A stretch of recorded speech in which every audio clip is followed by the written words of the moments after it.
안녕하세요. 저는 세상에 악마보다 더한 인간들이 있다는 걸 몸소 경험하게 된 60대 여자입니다. 아무리 세상이 각박해지고 뉴스에 흉측한 사건, 사고가 많이 나온다지만 제가 이런 일을 겪게 될 줄은 정말 몰랐습니다. 다시는 떠올리고 싶지 않은 그날의 기억에 대해서 한번 얘기해 보려고 해요. 찬찬히 얘기해 볼 테니 끝까지 잘 들어주셨으면 좋겠습니다. 젊은 시절 저는 남편과 함께 아프리카 여행을 한번 갔다 온 적이 있었어요. 어른들은 물론이고 조그마한 아이들조차 먹을 게 없어서 굶어가고 마실 물이 없어 고여있는 더러운 물로 목을 축이느라 온갖 병에 시달리는 사람들을 보고 정말 충격을 받았답니다. 처음엔 자연 경관을 보려고 갔었던 건데 의도치 않게 그 뒤에 숨어있는 현지인들의 열악한 상황을 목격하게 된 거였죠. 의사였던 남편은 한국에 들어온 후에도 그게 계속 마음에 걸렸었나 봐요. 어느 날 저한테 이렇게 얘기하더라고요. 여보, 나 아프리카로 의료봉사 좀 다녀오려고. 한국에서 의사로 돈 버는 것도 좋지만 정말 의료가 필요한 사람들이 거기에 많이 있잖아. 한국엔 의사가 많으니 나 하나 없어도 상관없지만 그 사람들한텐 나 같은 의사 한 명이 여러 사람의 생명을 살릴 수 있는 중요한 존재란 말이야. 이후 남편은 종종 아프리카로 의료봉사를 가기 시작했고 저도 몇 번 따라가다가 아예 남편과 함께 아프리카에 쭉 눌러 살게 되었답니다. 그 이후 저와 남편은 아들 하나 딸 하나를 낳고 그곳에서 어려운 사람들을 도와주며 살았어요. 처음엔 말도 안 통하고 불편했지만 몇 년 살다 보니 적응이 되더라고요. 저희 아들은 아프리카에서 평생 살았는데도 한국인의 피가 흐른다는 자부심이 상당했어요.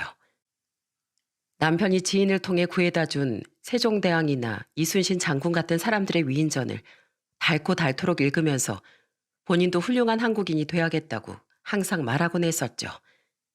결국 아들은 대학을 한국으로 가겠다고 선언하더니 한국에 있는 명문대에 들어가게 되었답니다. 아들이 비행기를 타고 한국으로 떠나던 날 저는 걱정되는 마음에 아들에게 이렇게 말했어요. 성준아, 네가 비록 한국인의 핏줄을 가지고 있지만 평생 여기서 살았으니 막상 가보면 모든 게 낯설고 어색할 거야. 그래도 항상 엄마가 멀리서 응원하고 있다는 거 잊지 말고 정 힘들면 언제든지 다시 돌아와도 돼. 알았지? 네, 엄마. 걱정하지 마세요. 저 한국에서 꼭 적응하고 친구도 많이 사귈 거예요. 엄마, 그럼 저 갈게요. 아들을 보내고 한동안은 걱정스러운 마음에 잠을 설쳤습니다. 그런데 다행히도 아들은 한국에서 잘 지내고 있는 것 같더라고요. 가끔씩 전화 통화를 하면 목소리가 그렇게 신나 보일 수가 없더라고요. 엄마, 여기 친구들 진짜 착한 것 같아요.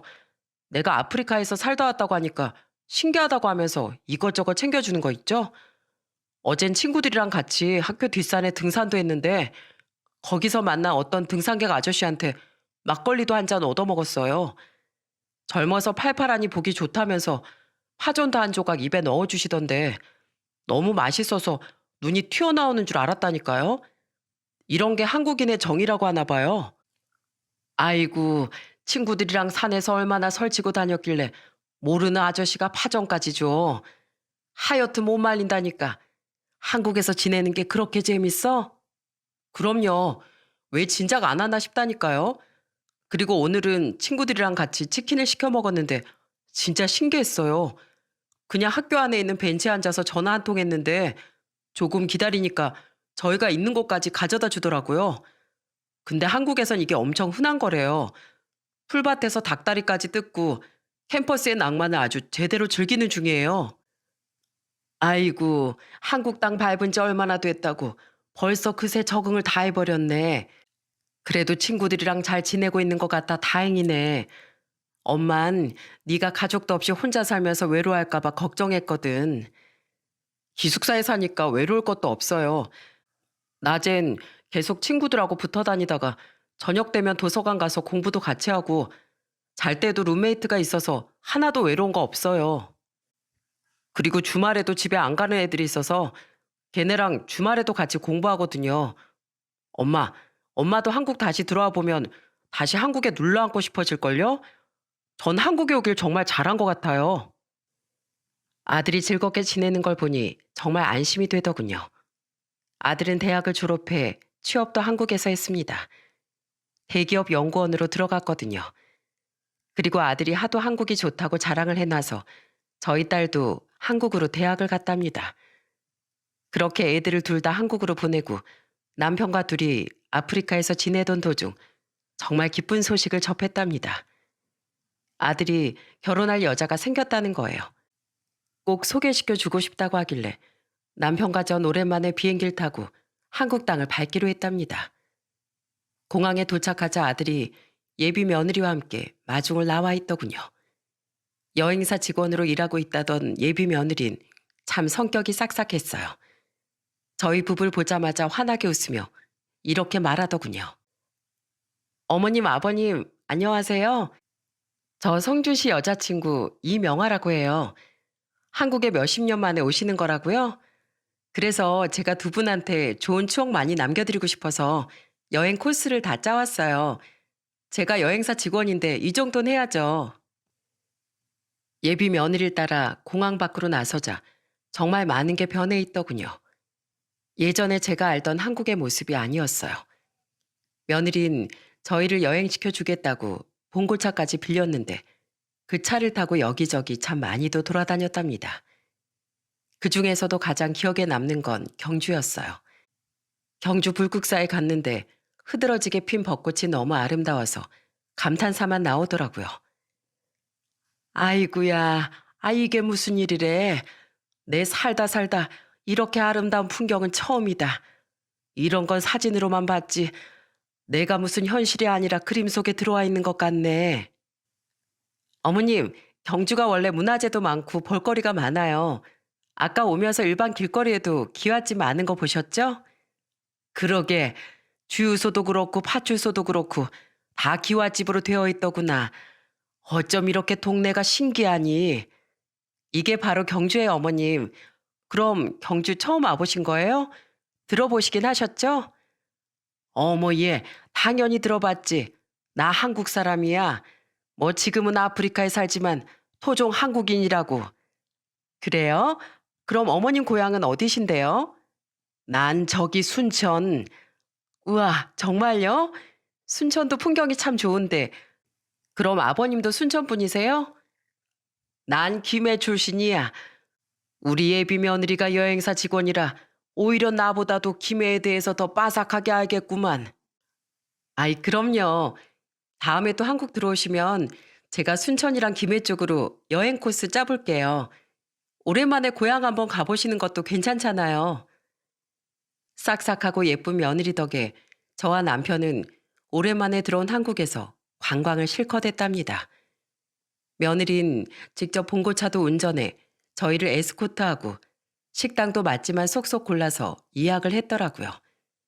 아프리카에 오래 살면서 한국 음식이 그리웠는데 배가 터지도록 먹을 수 있어서 정말 행복했답니다.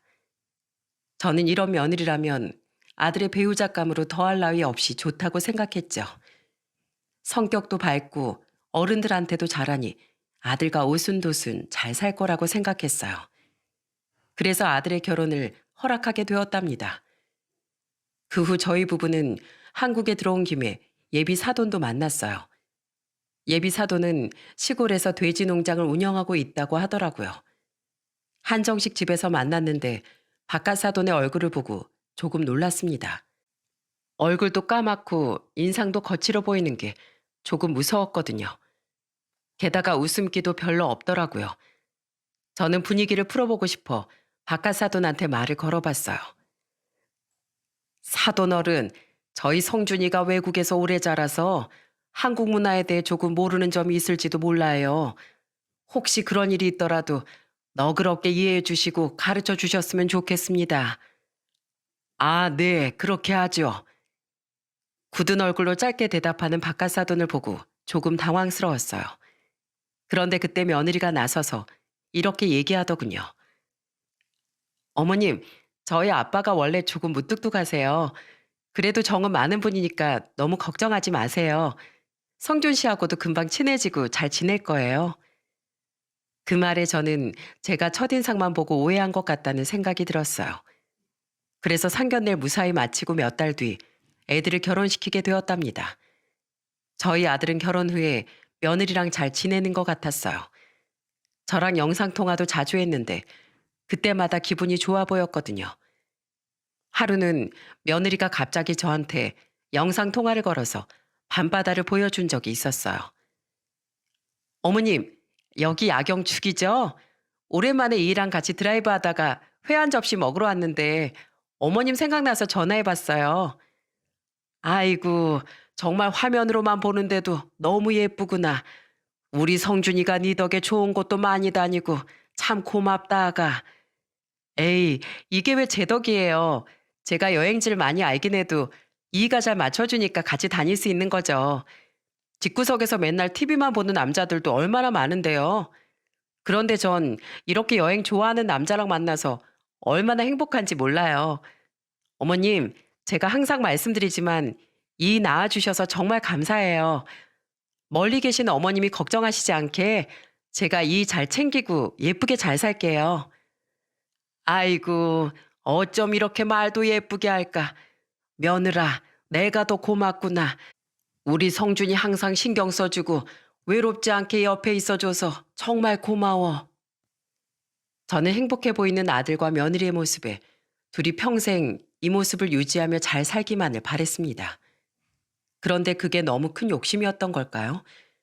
아들이 결혼한 지 5년 만에 충격적인 사건이 발생하고 말았습니다.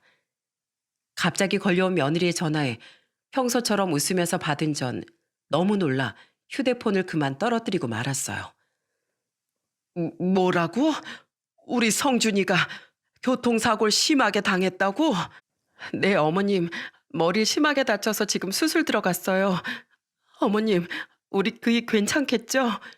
멀쩡히 살아서 돌아올 수 있겠죠? 저는 너무 놀란 마음에 남편과 함께 당장 비행기표를 끊어 한국으로 들어갔습니다. 수술을 마치고 입원해 있는 아들의 모습을 보고 저는 오열하고 말았어요. 아이고, 이게 어떻게 된 일이야? 우리 성준이가 어쩌다 이런 꼴이 되어서 여기에 누워 있는 거냐고. 며느라, 우리 성준이 수술은 잘 된 거지? 그런 거지? 수술은 잘 되긴 했는데 뇌 손상이 있어서 조금 더 지켜봐야 한대요. 어머님, 우리 그이 괜찮을 거예요. 항상 씩씩하게 뭐든지 이겨내는 사람이니까 이번에도 꿋꿋이 일어나서 예전 모습 되찾을 거라고요. 하지만 정말 안타깝게도 아들은 심한 정신적 후유장애로 정신지체 판정을 받고 말았습니다. 명문대를 나와 대기업 연구원으로 취직할 정도로 똑똑하던 제 아들이 한순간의 사고로 지 나이에 걸맞지 않은 정신연령을 가지게 된 거예요.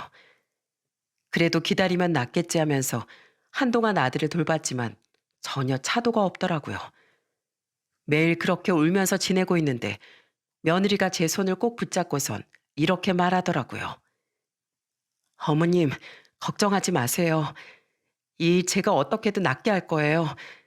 옆에서 하나하나 가르쳐주고 도와주면서 다시 예전처럼 똑똑한 모습 되찾게 할 거라고요. 어머님, 그러니까 걱정하지 마세요. 이 사람한텐 제가 있잖아요. 저요, 아무리 이가 이렇게 됐어도 이 일을 사랑하는 마음만큼은 변함없어요. 두고 보세요. 제가 어머님한테 꼭 이 사람 예전으로 돌아오는 거 보여드릴게요. 아이고, 며느라. 내 아들 때문에 네가 마음고생이 이만저만이 아니겠구나. 내가 아프리카로 돌아가서 최대한 빨리 정리하고 돌아오마. 그때까지만 우리 성진이 좀 잘 챙겨다오. 내가 이렇게 부탁하마.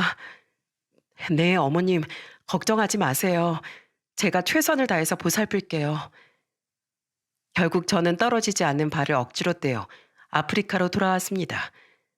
마음 같아선 계속 아들 옆에 있고 싶었지만 아프리카에서 너무 오래 살아서 정리할 게 많았어요. 그래도 며느리가 계속 문자랑 영상통화를 많이 해줘서 아들의 근황을 알 수 있었답니다. 아들은 정신지체가 생겨 말하는 게 어눌하고 어린애 같아졌지만 그래도 제 얼굴은 알아보더라고요. 영상통화 속 아들은 해맑게 웃으면서 저한테 이렇게 말하곤 했어요. 엄마다. 엄마, 엄마. 나 오늘 밥 많이 먹었어요. 그래서 칭찬도 받았어요. 그랬어? 아이고 착해라. 우리 성진이 어디 아픈 데는 없어? 네, 없어요. 아, 맞다. 어제 밥을 너무 많이 먹어서 배가 조금 아팠어요. 그런데 약 먹고 잤더니 아픈 게 없어졌어요. 그랬구나. 밥을 너무 급하게 먹으면 체하니까 천천히 꼭꼭 씹어 먹어야 돼. 알겠지? 엄마 보고 싶으면 언제든지 전화하고. 제가 아들과 한참 통화를 하면 며느리도 웃으며 저한테 아들이 어떻게 생활하고 있는지 알려주곤 했어요. 그런데 어느 날은 며느리가 이러더라고요. 어머님, 아무래도 도시에서 있는 것보단 공기 좋은 시골에 가서 치료하는 게 나을 것 같아서요. 조만간 이랑 같이 시골에 내려가려고요. 시골에 내려간다고? 우리 성진이야 그렇다 쳐도 네가 시골에 살려면 불편한 게 한두 가지가 아닐 텐데 괜찮겠어? 에이, 어머님, 저 어릴 때부터 시골에 살아서 괜찮아요.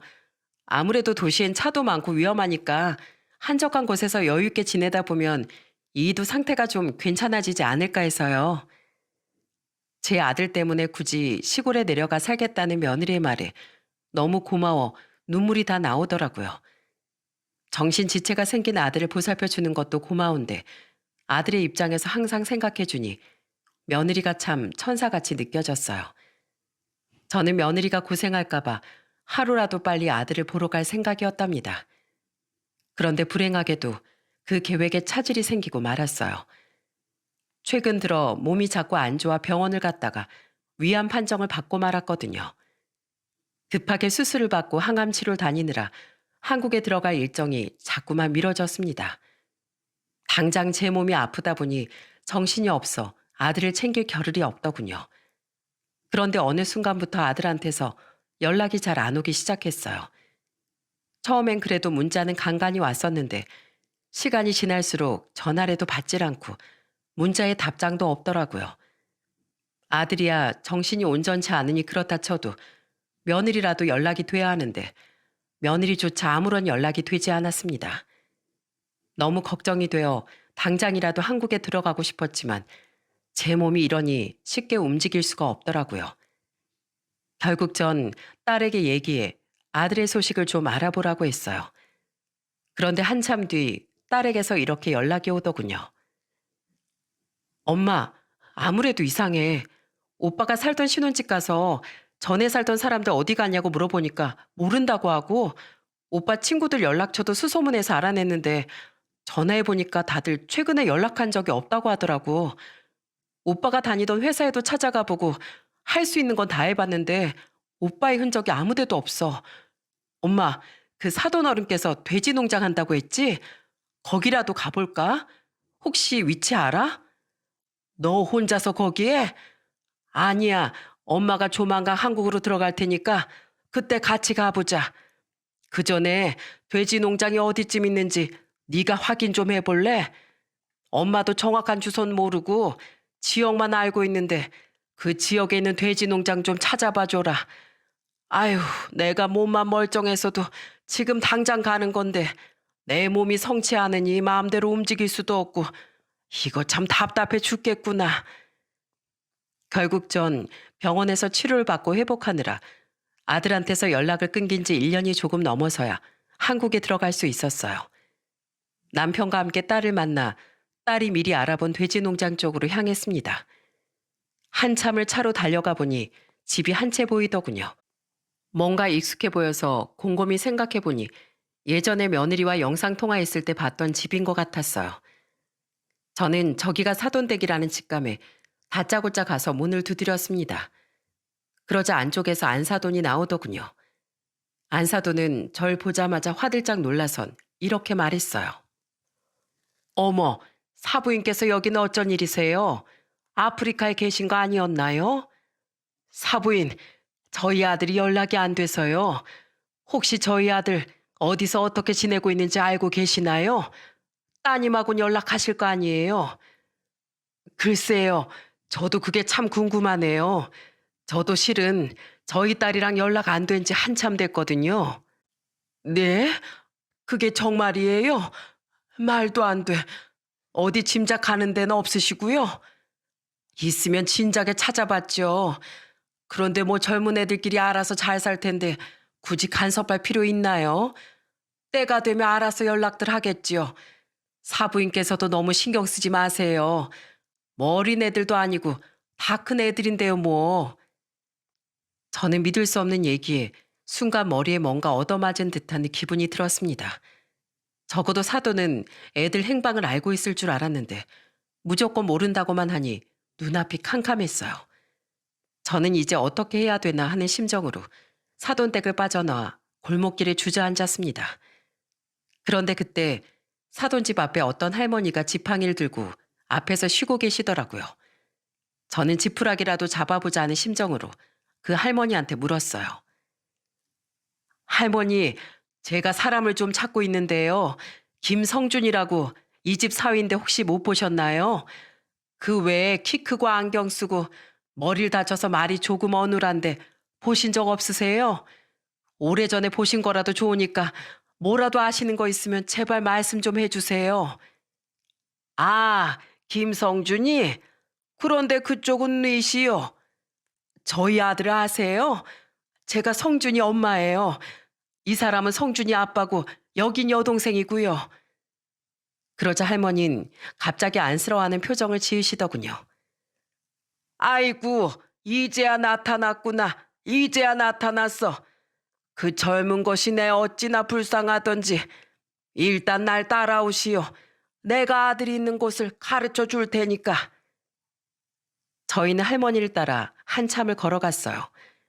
할머니는 걷는 내내 말씀을 참 많이 하셨는데 저는 그 얘기를 듣고 너무 충격을 받아 손이 부들부들 떨리더라고요. 하필이면 장갈 보내도 왜 저 집에 장갈 보냈어? 저 집안이 이 동네에서 아주 유명한 집안이야. 저 집안에서 돼지 농장 하는 거 알지? 일하는 사람들을 얼마나 괴롭혀댔으면 온갖 험한 일을 다 안다는 외국인 노동자들도 다 학을 떼고 야반도주했다니까. 그런데 작년쯤인가 일할 사람 없다고 하더니 지 사위를 데리고 왔더라고. 아이고 그 불쌍한 것이 저 못된 것들한테 잡혀가지고선. 예? 저희 아들이 여기에서 일을 했다고요? 저희 며느리가 아들 치료 때문에 시골에서 한적하게 산다고 했었는데. 며느리? 그 집 딸내미 말하는 거지? 그 딸내미도 아주 보통은 아니야. 어릴 때부터 얼마나 사고를 많이 치고 다녔는지 우리 동네 사람들이 다 안다니까. 동네 애들 때리고 다니는 건 기본이고 남자 문제도 어마어마하게 많았어. 그래도 시집은 가고 싶었는지 신분 세탁하고 서울에서 취직했다는 얘긴 들었는데 그 집 아들이 거기에 속아서 결혼한 거지. 아유, 아주 사기꾼 집안에 된통 걸렸구먼. 저는 그 엄청난 얘기에 머리가 너무 복잡했습니다. 제가 알고 있던 며느리의 모습과는 너무 달랐고 사돈집이 사기꾼이란 얘기도 믿어지지 않았어요. 사기꾼 집안이라뇨? 자세히 좀 말씀해 주세요. 네? 아까 말했잖아. 일꾼들을 하도 괴롭혀가지고 말이 많았다니까. 그것뿐인 줄 알아? 우리 동네 사람들도 그 집안 양반들하고 말도 섞기 싫어해. 옛날부터 돼지 냄새 때문에 근처에 사는 사람들이 엄청 힘들어했었거든. 좋게도 얘기해보고 항의도 해봤는데 배째라는 식으로만 나오고 삽을 두고 설치기까지 하니 누가 상종을 하고 싶겠나. 똥을 무서워서 피하는 게 아니라 더러워서 피한다고. 그런 인간들하고는 가까이 안 하는 게 상책이지. 아유, 이제 다 왔다. 자, 여기가 그쪽 아들이 있는 곳이야. 아이고, 저것 봐. 또 저러고 있네. 돼지 농장에 도착한 전 할머니가 손가락으로 가리킨 쪽으로 고개를 돌렸습니다. 그리고 너무나도 충격적인 장면을 목격하고 말았어요. 지저분한 몰골을 하고 있는 제 아들이 바깥 사돈 앞에 무릎을 꿇고 앉아 울면서 빌고 있는 겁니다. 잘못했어요. 때리지 말아주세요. 아프단 말이에요. 맞기 싫으면 똑바로 하란 말이야. 똥 치우는 게 뭐 그리 어려운 일이라고. 왜 이렇게 오래 걸려? 외국에서 온 한국말 못 알아듣는 놈들도 2시간이면 다 아는 걸. 말기 다 알아먹는 한국인이나 돼서 30분이나 더 걸려? 하긴 네가 한국인이긴 해도 머리가 그렇게 멍청하니 알아들을 턱이 있나. 말길 못 알아들으면 동작이라도 빨라야지. 거북이처럼 느려 터져가지고 아유 이딴 놈을 어디다가 써먹어? 바깥사도는 그렇게 소리치며 제 아들을 퍽하고 밀더군요. 아들은 힘없이 쓰러지더니 다시 일어나 바깥사돈한테 빌었어요. 잘못했어요. 다시는 안 그럴게요. 거북이처럼 느리게 안 할게요. 말만 그렇게 하면 뭐해? 행동이 따라주질 않는데. 너 오늘 할 일이 얼마나 많은 줄 알아? 너 아주 오늘도 굶고 싶어서 작정했지? 왜? 내가 맨밥에 물이라도 말아주니까 배가 불러서 반성하고 싶은 마음도 안 들디? 그래. 그럼 내가 아주 너 3일 동안 굶겨주지. 정 배고프면 저 돼지우리에 들어가서 돼지 사료나 주워 먹던가. 남편과 딸은 너무 화가 나서 당장 쫓아 들어가려고 했지만 저는 그 둘을 말리며 딸에게 이렇게 말했습니다. 성희야, 얼른 휴대폰 꺼내서 영상 찍어. 내 저것들 아주 가만히 안 둘 거야. 딸은 조용히 휴대폰을 들어 그 모든 장면을 촬영하기 시작했고 이 사실을 모르고 있던 바깥사도는 계속해서 제 아들에게 막말을 했습니다. 하긴 넌 배가 고프면 돼지 사료도 먹으래야. 머리가 아주 마탱이가 가서 뭐가 똥이고 뭐가 된장인 줄도 모르지? 잘 됐네. 안 그래도 너한테 나가는 밥값 아까워 죽겠는데 그냥 돼지 사료나 같이 먹으라고 저 안에 집어넣으면 되겠네. 역시 내가 머린 비상하다니까. 어차피 너나 저 돼지들이나 지능 수준도 비슷한데 같이 친구처럼 지내면 딱 좋잖아. 싫어요. 잘못했어요. 저 돼지 아니에요. 사람이에요. 사람은 무슨 너처럼 덜 떨어진 것도 사람이라고 부르냐? 야, 군말 말고 내가 시키는 일이나 잘해. 그래도 꼴의 남자라고 힘 꽤나 쓸 줄 알았더니만 이렇게 쓸모없어서 어디다 써? 아유, 내가 돈 안 주고 부려먹는 맛에 쓰는 거지. 안 그랬으면 진작 갖다 버렸어. 바깥사도는 그렇게 말하며 제 아들에게 손찌검이라도 하려는지 팔을 높이 올리더군요. 저는 도저히 참을 수 없어 아들이 있는 곳으로 뛰어갔습니다. 그리고 2팔을 벌려 바깥사돈 앞을 막아섰어요. 지금 뭐 하는 겁니까? 내 아들한테 뭐 하는 짓이냐고요? 그러자 바깥사돈은 깜짝 놀라 들었던 손을 내리고 멈칫하더군요. 저는 무릎 꿇고 있는 아들을 일으켜 세우며 다친 곳은 없는지 살폈어요. 성준아, 엄마야, 엄마라고. 엄마 얼굴 알아보겠어? 아휴, 대체 여기서 왜 이러고 있는 거야? 왜 저런 못돼 처먹은 인간한테 이렇게 당하고 있는 거냐고. 엄마, 우리 엄마다. 아빠랑 내 동생도 있네? 엄마, 나 무서워요. 저 아저씨가 맨날 때리고 욕했어요. 아들은 얼마나 겁을 먹었는지 온몸을 부들부들 떨고 있더군요. 저는 남편에게 아들을 맡긴 후 바깥사돈에게 소리쳤어요. 이게 지금 도대체 무슨 일입니까? 내 아들을 노예처럼 부리라고 당신 딸이랑 결혼시킨 줄 알아요? 내가 10달 동안 내 배 아파서 낳은 내 소중한 아들이에요. 그런데 어떻게 내 아들한테 손찌검을 하고 막말을 내뱉을 수 있습니까? 당신이 그러고도 사람이에요? 아니, 그게 아니라 저희 농장에서 일하려면 배울 게 많아서 가르치는 중이었어요. 일 가르치다 보면 험한 말도 나올 수 있는 거지. 뭐 그런 거 가지고 소리까지 지릅니까? 사부인께서도 아시겠지만 우리 사이가 지금 정신 연령이 어리지 않습니까? 몸집만 큰 어린이한테 가르치려니 당연히 큰 소리가 날 수밖에 없죠. 지금 그걸 말이라고 하세요? 우리 아들한테 맨밥에 물만 말아줬다고요? 3일 동안 굶기겠다고요? 아까 돼지우리에 집어넣겠다는 말도 했죠? 세상에 어떤 사람이 일 가르치겠다는 명분으로 그딴 말도 안 되는 말을 짓거린답니까? 아니, 그건 그냥 한번 해본 소리죠. 설마 제가 진짜로 그러겠습니까? 이거 아주 사부인께서 날 나쁜 사람 만드시네.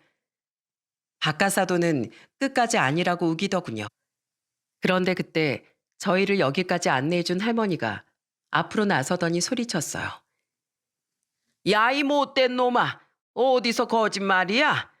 네 놈이 그동안 무슨 짓을 했는진 저 하늘이 알고 나도 알아. 네가 이 집 아들 데려다가 잠도 안 재우고 굶기면서 일 시킨 거 모를 줄 알아? 우리 동네 사람들 중에 그거 모르는 사람 한 명도 없어. 그것뿐이야? 툭 하면 빗자루로 두들겨 패고 막말에 욕설에 네 그 쩌렁쩌렁 울리는 목소리가 어찌나 큰지 귀 안 좋은 나도 다 들었다고. 어디서 부끄러운 줄도 모르고 거짓말이야? 너 그러다가 천벌 받아. 알아? 에이씨, 할머니, 왜 남의 일에 참견이에요? 내가 저번부터 참견하지 말라 그랬죠? 늙으려면 곱게 늙던가. 너야말로 곱게 늙어 이 못된 놈아. 넌 그 못된 짓들 하고서도 하늘이 무섭지도 않더냐. 너 그렇게 살다간 저승사자가 내려와서 네 놈을 아주 불지옥에 빠뜨릴 것이야. 이 할머니가 진짜 보자 보자 하니까. 어쭈, 또 손을 올리네. 왜, 나한테까지 손찌검하려고? 그래, 어디 때려봐. 난 어차피 살 만큼 살아서 이승에 미련도 없으니까 어디 한번 해볼 테면 해보라고. 그런데 그때 안사돈한테서 연락을 받았는지 며느리가 허겁지겁 달려오더군요. 다 떨어진 옷에 흙투성이가 되어 있는 아들과는 달리 멀끔한 행색을 하고 있는 며느리를 보자 머리끝까지 화가 났습니다. 어머님, 이게 무슨 일이에요? 갑자기 여긴 어떻게 오신 거예요? 너야말로 이게 다 무슨 일인지 설명 좀 해봐라. 너 내 아들 책임지고 보살핀다며? 공기 좋은 곳에서 여유롭게 살면서 치료한다며? 그게 여기도 시골 맞잖아요. 그리고 집에서 가만히 있는 것보단 이렇게 나와서 뭐라도 해야 정신이 돌아오죠. 그리고 저희 가족도 일 안 시키려고 했어요. 그런데 이가 먼저 돕고 싶다면서 자발적으로 한다는데 그럼 어떡해요? 말도 안 되는 소리 하고 있네. 내 아들이 자발적으로 일한다고 했다고? 그래, 진짜 그 말이 맞는지 어디 확인해 보자. 성준아, 정말 네가 여기서 일한다고 했니? 사실대로 엄마한테 얘기해봐. 네가 먼저 여기에서 일하겠다고 한 거 맞아? 하지만 아들은 아무 말도 하지 않더군요. 오히려 박가사돈과 며느리의 눈을 이리저리 피하며 어디론가 숨으려고 했어요. 저는 도저히 참을 수 없어 딸에게 이렇게 말했습니다. 성희야, 당장 신고해라. 이런 것들은 경찰에 잡아 쳐넣어야 돼. 얼른 경찰에 신고하라고. 여보, 당신 이것들이 성준이 못 건드리게 잘 지키고 있어. 손 하나도 까딱 못하게 하라고. 그러자 남편은 아들을 꼭 붙잡고 온 몸으로 막더군요. 그러면서도 너무 분했는지 입으로 욕을 막 내뱉었어요. 그런데 며느린 얼굴이 새파랗게 질려선 딸의 핸드폰을 뺏으려고 하더군요. 저는 그런 며느리의 머리채를 잡아 뜯었습니다. 이게 어디서 휴대폰을 뺏으려고 해? 찔리는 게 많은가 보지? 너희 집구석 인간들 내가 가만 안 둬. 우리 아들을 노예처럼 부려먹고 그동안 하하호호하면서 잘 살았지? 아주 다들 감방에서 썩어봐. 알겠어? 결국 경찰이 오고 그 집안 식구들은 조사를 받게 되었습니다. 하지만 경찰은 명확한 증거가 없다면서 아무런 처벌도 없이 분리 조치만 취하더라고요. 저는 너무 억울해서 분통이 터졌습니다. 근처 숙소로 가 아들을 씻기고 먹이면서도 얼마나 눈물이 나오던지 할 수만 있다면 저 인간들을 돼지 밥으로 주고 싶을 지경이었어요. 그런데 다음 날 뜻하지 않은 연락이 왔습니다. 그건 바로 어제 저를 돼지 농장으로 안내해준 그 할머니였어요. 그곳을 떠나기 전 저에게 도와주겠다면서 제 연락처를 받아갔었거든요. 저는 연락처를 받고 바로 할머니가 계시다는 마을 회관으로 향했습니다. 그곳에 도착하자 수많은 동네 사람들이 모여 있더군요. 할머니는 동네 사람들을 가리키며 저에게 이렇게 말했어요. 내가 여기에 다 모이라고 했어. 내가 웬만하면 남의 집안일에 참견 안 하려고 했는데 어제 그 꼬라지를 보니까 도저히 못 참겠더라고. 내가 어제 말했지? 그 인간들이 그동안 무슨 짓거리 했는지 우리 동네 사람들이 다 안다고. 여기 있는 사람들이 자네들을 도와줄 걸세. 이윽고 마을 사람들은 저에게 수많은 사진과 영상들을 보여주기 시작하더군요. 알고 보니 사돈집이 동네에서 악명이 워낙 자자했던 터라 동네 사람들이 오며 가며 일꾼들을 괴롭히는 그 행위들을 전부 다 찍어 놓은 거였어요. 나중에 발뺌하면 괘씸하니까 언젠가 써먹으려고 했다네요. 그곳엔 여러 외국인 노동자들을 괴롭히는 모습부터 해서 저희 아들에게 못된 짓을 하는 장면까지 고스란히 담겨 있더군요. 그 영상 속에서 제 아들은 눈물을 펑펑 흘리며 울고 있었어요. 한 번만 용서해 주세요. 다시는 안 그럴게요. 고구마 안 훔쳐 먹을게요. 너 이 자식, 감히 내가 쪄놓은 고구마를 훔쳐 먹어? 너 내가 밥 없다고 했어, 안 했어? 일을 똑바로 해야 밥을 주지. 배가 고프면 밥값을 하란 말이야. 너무 배고파서 그랬어요. 밥이 먹고 싶어요. 저도 밥 주면 안 돼요? 그러니까 일을 제대로 하란 말이야. 시키는 것도 제대로 못하는 바보 주제에 어디서 밥 타령이야? 너 땅 파면 그냥 밥이 나오는 줄 알아? 나한테 돈 한 푼 안 벌어다 주는 게 왜 맨날 나만 보면 밥을 달래? 네가 아주 덜 맞아서 정신 못 차렸지? 아유, 안 씻어서 냄새나 나고 진짜 지긋지긋해 죽겠네. 야, 너 내가 일이라도 시키는 걸 감사하게 여겨. 이 쓸모도 없는 바보 천치야. 동네 사람들이 보여준 그 영상을 보며 저는 가슴이 갈기갈기 찢어지는 느낌이었습니다. 며느리만 믿고 아들을 맡겼는데 어떻게 이렇게 짐승 취급도 안 할 줄은 정말 상상도 못했어요. 저는 절대로 그 인간들을 용서할 수가 없었습니다. 저는 그 영상들을 들고 다시 사돈집에 찾아갔어요. 그런데 그 인간들은 뻔뻔스럽게도 아무렇지 않게 밥을 먹고 있더군요. 저는 영상을 들이밀며 따졌습니다. 이 못된 인간들아, 너희들이 이걸 보고도 밥이 넘어가? 어떻게 사람이 이런 짓을 해? 요즘은 동물들한테도 이렇게 나네. 특히 며느리 너, 우리 아들 책임지고 돌봐준다고 했어, 안 했어? 널 믿고 내 아들을 맡겼는데 이렇게 뒤통수를 쳐? 너 원래 안 그랬잖아. 그렇게 착하고 싹싹하던 네가 왜 이렇게 변한 거야? 저도 힘들었단 말이에요. 어머님이 바보랑 한번 살아보세요. 말도 제대로 안 통하는 사람이랑 사는 게 그렇게 쉬운 줄 아세요? 어머님도 그이랑 한 달만 살아보면 저처럼 되실걸요? 옆에서 시중드는 것도 한두 번이지. 사람 정신이 아주 미친다고요. 그래서 그걸 지금 변명이라고 하는 거냐? 그렇게 힘들면 나한테 연락해서 데리고 가라고 하던가. 감히 내 아들을 너희 집으로 데려와서 머슴 마냥 부려먹고 괴롭혀? 그래서 어쩌라고요? 저도 너무 힘들어서 저희 엄마 아빠한테 맡긴 것뿐이에요. 그리고 어차피 그 바보 같은 아들 데려갔으면 됐잖아요. 저는 적반하장으로 소리치는 며느리를 보고 너무 화가 나서 며느리의 뺨을 세게 후려쳤습니다. 왜 이러세요? 지금 저 치신 거예요? 그래, 쳤다. 억울하면 신고해. 나도 신고할 테니까 너도 신고하라고. 어따 대고 우리 아들 보고 바보래? 너희들 진짜 가만 안 둬. 내가 이런 영상 얼마나 많이 가지고 있는 줄 알아? 그러게 나쁜 짓을 작작했어야지. 너희들 죽어서 지옥불에 떨어질 각오나 해. 니들이 지은 죄론 수천 년이 걸려도 용서 못 받으니까. 저는 그렇게 말하고선 그 자리를 빠져나왔습니다. 그리고 그 많은 증거들을 가지고 경찰에 다시 신고했어요. 게다가 동네 사람들이 탄원서까지 많이 써주시는 바람에 증거는 차고 넘치게 많았습니다. 그런데 제가 경찰에 다시 신고하자 이번엔 일이 정말 커질 걸 알았는지 안사돈이 며느리랑 같이 저에게 찾아오더군요. 울먹이면서 저와 남편에게 애원했습니다.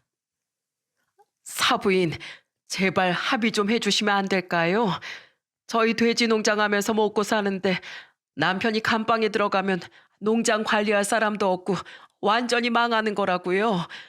그동안 우리 사위한테 못되게 군 거 사과하겠습니다. 그러니까 제발 한 번만 용서해 주세요. 예? 그러자 이번엔 저희 남편이 나서더군요. 용서? 우리가 왜 당신들을 용서해 줘야 돼? 내 아들 1년 넘게 잡아두고 괴롭혔잖아. 시키는 거 뭐라도 할 테니까 제발 한 번만 봐주세요. 합의만 해주시면 제가 어떻게든 보상하겠습니다.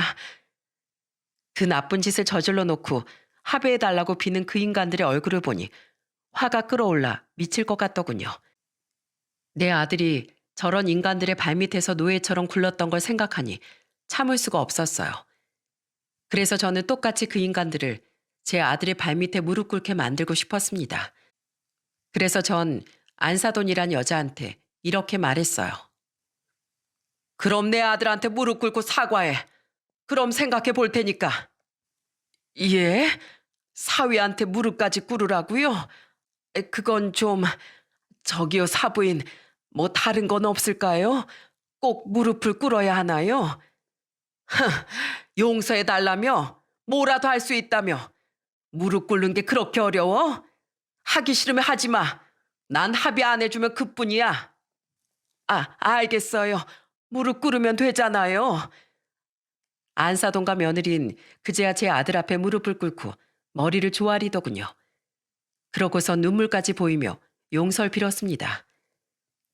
자네, 내가 정말 미안하네. 우리 남편이 자네를 괴롭힐 때 내가 말렸어야 하는데 말리지는 못할 망정 맞장구나 치고 내가 정말 못된 여편네야. 내가 평생 마음속으로 사죄할 테니 제발 용서해 주면 안 되겠나? 여보, 내가 다 잘못했어. 아빠가 당신처럼 지능이 낮은 사람은 큰 소리를 쳐야 알아들을 수 있다길래 그래도 되는 줄 알았어. 그게 점점 심해져서 당신을 괴롭게 하는 줄도 모르고 방치만 했던 거 정말 미안해. 내가 정말 미친 사람이야. 사랑해서 결혼했는데 이렇게 못된 짓만 하다니. 여보, 내가 정말 뭐라고 용서를 빌어야 될지 모르겠어. 정말 미안해. 둘이 그렇게 용서를 빌었지만 진심이라는 생각은 전혀 들지 않더군요. 겨우 이 정도로 반성할 인간들이었다면 애초에 그런 짓을 하지도 않았겠죠. 저는 그 구질구질한 얘기를 더 이상 듣고 싶지도 않아 아들에게 이렇게 말했습니다. 성준아, 가자. 더 이상 들을 필요도 없어. 네? 가신다고요? 합의는요? 합의는 해주시는 거죠? 합의? 내가 미쳤다고 합의를 해줘? 해주신다면서요. 무릎 꿇고 사과하면 합의해 주신다고 했잖아요. 내가 언제 합의해 준다고 그랬어? 생각해 본다고 했지. 내 아들한테 바보 취급하더니 말귀 못 알아듣는 거 보니까 너희들이 더 바보구만. 사람 한 명을 아주 망가뜨려 놓고 뻔뻔하게 용서받을 생각을 해? 너희들은 무인도에 떨어뜨려서 굶겨 죽여도 정신 못 차릴 인간들이야. 난 합의해 줄 생각 절대 없으니까 죄값 달게 받고 죽을 때까지 반성할 생각이나 해. 알았어? 저는 그렇게 말하고선 아들의 손을 잡고 그 자리를 떠났습니다. 이후 경찰 조사가 본격적으로 이루어지기 시작했고 결국 안사돈과 며느리는 벌금형을 받고 박하사돈이란 그 인간은 구속되고 말았어요. 알고 보니 젊었을 때 폭력 전과가 여러 번 있더라고요. 역시 개버릇은 남 못 준다고 원래부터 쓰레기였던 인간이 또 쓰레기 짓 하다가 아예 감방에 들어가게 된 거죠. 아주 감방에서 평생 썩었으면 좋겠다는 생각이 들었습니다. 그런 인간은 이 사회의 악이니까요. 비록 제 아들이 그 집에서 고생한 시간을 되돌릴 수는 없지만 그래도 법적으로 처벌을 할 수 있게 되어 정말 다행이라는 생각이 들었어요. 제가 이렇게 할 수 있었던 건 다 마을 주민들 덕분이었습니다. 저는 그 인간의 구속 사실을 듣고 나서 마을 회관을 다시 찾아갔어요. 미리 연락을 받은 그 할머니께서 동네 주민분들을 미리 마을 회관에 또 모아놓으셨더라고요. 저는 마을 사람들에게 한 분 한 분 고개를 숙이며 인사를 했답니다. 정말 감사합니다. 어르신들이 안 계셨으면 저희 아들은 억울한 걸 풀지도 못할 뻔했어요. 처음에 경찰에 신고했을 때 증거가 없다고 분리조치만 하는 걸 보고 어찌나 억장이 무너지던지 어르신들 덕분에 그 나쁜 인간 감방에 집어넣고 벌금까지 선고하게 되었으니 제 속이 다 시원합니다. 이게 다 어르신들이 도와주신 덕분이에요. 그러자 동네 사람들은 고마울 거 없다면서 제 아들 칭찬을 해주시더군요. 우리도 그쪽 아들이 너무 착해서 도와준 거야. 그 집에서 사람 취급도 못 받고 고생하는 거 뻔히 아는데 우리만 보면 웃으면서 꼬박꼬박 인사도 잘하고 그랬거든. 그럴 때마다 도와주지 못해 얼마나 짠하고 마음이 아프던지 원.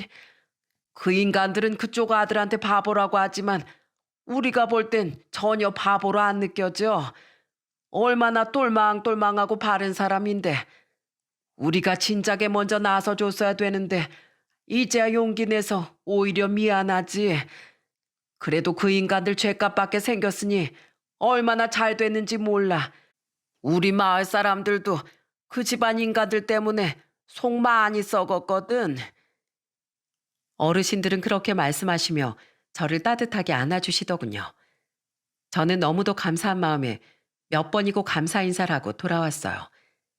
그리고 그 이후 저는 아직 남아있는 것들을 해결하기 시작했습니다.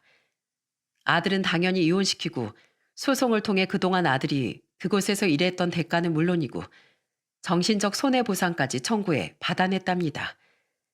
증거가 차고 넘치니 할 수 있는 게 많더라고요. 그리고 전 잠시 딸에게 아들을 맡긴 뒤 아프리카에 가서 그곳 생활을 정리했습니다.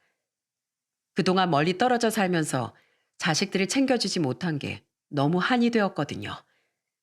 제가 아들 옆에 붙어 있기만 했어도 이런 일은 벌어지지 않았을 텐데 제가 병에 걸리는 바람에 이제서야 아들을 되찾을 수 있었다는 사실에 정말 많이 눈물을 흘렸답니다.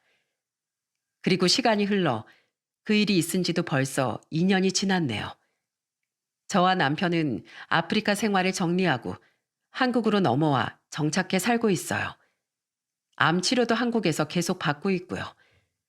아들은 얼마 전 복지센터 안에 있는 카페에서 일을 하기 시작했답니다. 예전처럼 머리를 많이 쓰는 직업은 못하지만 그래도 저희 아들 같은 장애인들이 일할 수 있는 자리가 있다는 걸 참 감사하게 생각하고 있어요. 그동안 저희 애들과 떨어져 지낸 시간이 참 길었는데 이젠 다 같이 한 집에서 지내니 너무 행복하더라고요. 그동안 함께하지 못한 시간을 지금이라도 채우고 싶은 마음에 저희 가족은 아침에 일어나자마자 아들을 꼭 안아주며 이렇게 얘기해 준답니다. 성준아, 사랑한다. 넌 정말 소중한 사람이야. 오빠, 나도 오빠를 너무 사랑해. 오빤 세상에서 하나뿐인 나의 소중한 사람이야. 저희 가족들이 이렇게 말해주면 아들은 활짝 웃으며 너무 좋아하더라고요. 매일 듣는 얘기인데도 지겹지 않은가 봐요. 이번 기회로 저희 가족은 더 돈독해지고 있는 중이랍니다.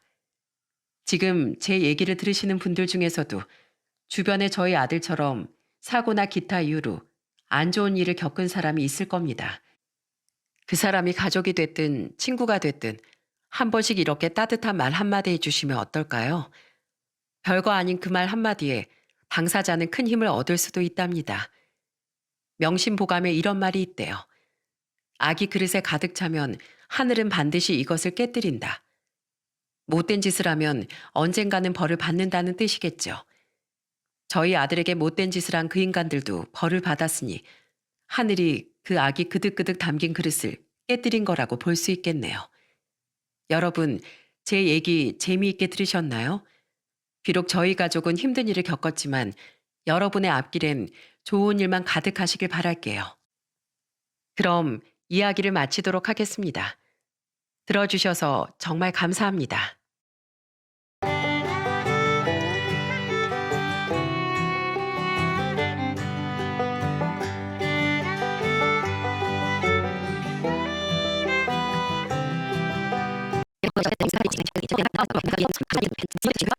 그동안은 제가 부모님이 속상해하실까봐 말씀드리지 않았거든요. 부모님은 학교에 크게 항의하셨고 그의 부모님까지 불려와 제게 머리 숙여 사과하셨죠. 그동안 몰라줘서 미안해, 우리 아들. 많이 힘들었지? 엄마가 어떻게 해줄까? 전화기라도 보내줄까? 아니요. 제가 잘못한 것도 없는데 도망을 왜 가요? 전 꿋꿋이 남아서 버틸 거예요. 걔네가 또 괴롭히면 또 대갚아주면 그만이에요. 자기 힘만 믿고 남을 괴롭히는 그런 놈들한텐 절대 약한 모습 보여주면 안 된다고요. 저는 이를 악물고 남아 버텼습니다. 그날 이후 그 애들은 더는 저를 괴롭히지 않았어요. 저놈은 건들면 눈이 도는 놈이라며 오히려 저를 기피했죠. 무서운 무리가 떠나니 그제야 제게 다가와주는 친구들도 있어 그 뒤엔 그나마 평범한 학창 시절을 보냈던 것 같네요. 그래봤자 이후에도 고등학교에 들어가서도 저를 보며 수군대는 애들은 늘 존재했지만 저는 두 귀를 닫고 공부에만 열중했습니다. 두고 봐. 나 놀리는 너희들보다 내가 꼭 더 보란 듯이 성공해 보일 테니까. 하는 의지로 말이죠. 그 결과 저는 서울에 있는 치대에 진학했고 긴 과정을 거쳐 치과 의사가 될 수 있었어요. 제가 치과 의사 국가 자격증을 취득한 날 부모님과 형은 저를 얼싸안고 눈물을 흘렸습니다.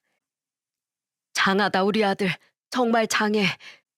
이 엄마랑 아빠가 해준 것도 없는데 이렇게 잘 해내주어서 정말 고맙구나. 두 분이 왜 제게 해준 게 없으세요? 늘 제가 무너지지 않게 응원해주고 저 공부하는데 모든 지원을 아끼지 않아주셨잖아요. 제가 여기까지 올 수 있었던 건 두 분하고 형의 응원 덕분이었어요. 감사해요. 자식, 이 형보다 더 어른스러운 소리 하고 있어. 어머니 아버지, 오늘 저녁은 이 장남이 쏩니다. 다들 한우로 배 터지게 외식 한번 하시죠. 이 장남 나름대로 공기업 다니면서 돈 잘 벌거든요. 얼굴이 남들보다 조금 흉하다고 한들 무슨 상관이랍니까? 이토록 든든한 가족들이 제 뒤를 받쳐주고 있는데요. 그렇게 저는 페이닥터 생활을 시작해 차근차근 경험과 실력을 쌓아갔죠. 이렇듯 일은 성공 가도를 달리고 있었지만 얼굴이 이러니 연애가 남들보다 썩 쉽진 않았습니다. 하지만 고맙게도 제 내면을 보고 다가와준 사람이 두엇 있어 몇 번의 연애를 하게 됐어요. 그러다 30대 중반까진 3년여의 뜨거운 연애를 하기도 했죠. 대학 시절부터 친하던 같은 대학 등산 동아리 친구와 뒤늦게 눈이 맞아서 말입니다. 진이야, 너 왜 이렇게 연락이 안 돼? 아무리 우리가 장거리 연애를 하고 있어도 3일이나 연락이 안 되는 건 좀 아니지 않아? 바빴어. 서로 시차도 너무 다르니까 이따가 전화해야지 생각하다가도 일 때문에 바쁘면 까먹을 수도 있는 거잖아. 워낙 일에 대한 열정이 대단했던 그 사람은 대학 졸업 후 외국계 대기업에 다니고 있었어요. 그런데 연애 도중 미국에 있는 지사로 그만 발령이 나버린 거죠. 워낙 일에 미쳐 사는 사람이니 바람이 났거나 하는 의심은 하지 않았지만 결국 우린 잦은 다툼과 소원해짐으로 인해 서서히 멀어졌습니다. 그렇게 3년의 연애에 종지부를 찍은 후 저는 그 어떤 이별 뒤보다도 더 힘들어했어요. 깊게 사랑했다고 해도 현실에선 드라마처럼 모든 연인이 해피엔딩을 맞는 건 아니라는 사실을 깨달으면서요. 그 뒤 저는 한동안 연애 생각 없이 일에만 몰두하며 살았습니다. 그리고 제가 37살이 됐을 때 형은 자신처럼 선하고 부드러운 성격의 형수님을 만나 결혼했어요. 그런 형을 누구보다 축하해 주었지만 한편으론 굉장히 부럽기도 하더라고요. 저 또한 행복한 가정을 꾸리고 싶다는 꿈을 여전히 가슴 한편에 가지고 있었으니까요. 지훈아, 삼촌한테 오자. 아이고 예뻐. 삼촌이 지훈이 주려고 새 장난감 사다 놨죠? 야, 넌 왜 우리가 집에 올 때마다 뭘 자꾸 쥐어줘? 그 잘 버는 돈을 우리한테만 쓰지 말고 너한테도 좀 써 임마. 알아서 잘 쓰고 있어. 돈도 척척 모으고 부모님께 용돈도 드리고. 그리고 내가 형을 위해서 쓰나? 형수님하고 우리 사랑스러운 조카 위해서 쓰는 거지.